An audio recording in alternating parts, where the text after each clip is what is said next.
So quite often, the servers and administrators are in completely different rooms. You can actually set up the KVM so you can control it here locally in the control room or in a completely different room like in your office. So let's go ahead and show you how we can demo a couple different setups like that.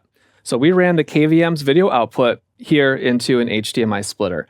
Then the splitter is replicating the signal here to our local monitor, which we can control this, and we can switch over to computer number 3.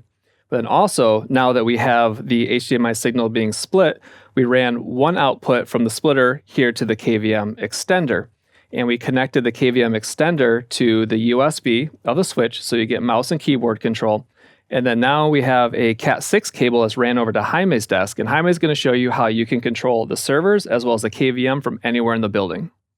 Okay, so as Justin was saying, I'm here now in computer 3.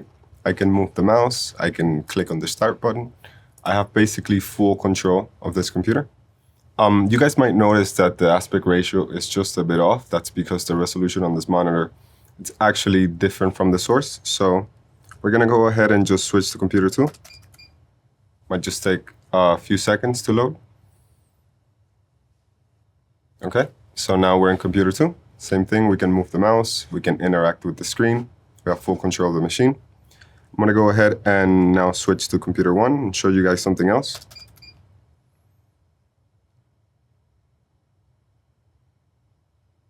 Okay, so now that we're here in computer 1, we're actually going to try to restart so that we can access the BIOS pretty quickly.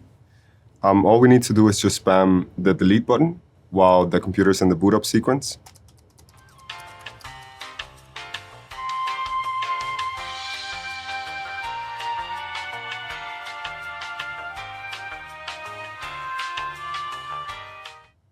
Okay, so now as you guys can see, I've actually accessed the BIOS remotely. We have the same control. We can click on the tabs, we can check the chipset, we can save and quit. It's just simply that easy to use. Okay, now as an alternative to the KVM extender, you can actually plug in the KVM into your Ethernet switch and then goes through your router and then access the KVM with the LAN controller anywhere that you have Wi-Fi in your building. So here I ran an HDMI output from the splitter over to David's desk over here, and he's going to connect with a LAN controller to show you how to switch remotely from anywhere in the building. Okay, so here I have the LAN controller application opened up. I'm going to connect through the network control. Once it connects, you're going to see this little green button, or this button turn green from red. There, now you go. Now we're on PC 1, and I can switch over to PC 2 or any PC connected to the KVM. Have full switching control. I can mute and unmute the buzzer. I can turn on or off the auto input detection, and I could change the LED display timeout on the LED lights of the KVM. And that's pretty much it.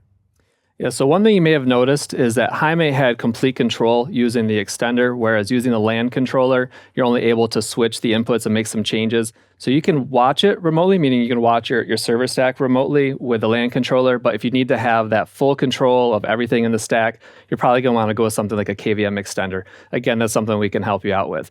All right, we're going to go ahead and break all this down, and we're going to come back with a surveillance setup, and we're going to show you how you control multiple NVRs, as well as how the KVM can use RS-232 for switching commands without even touching your network. We'll be right back.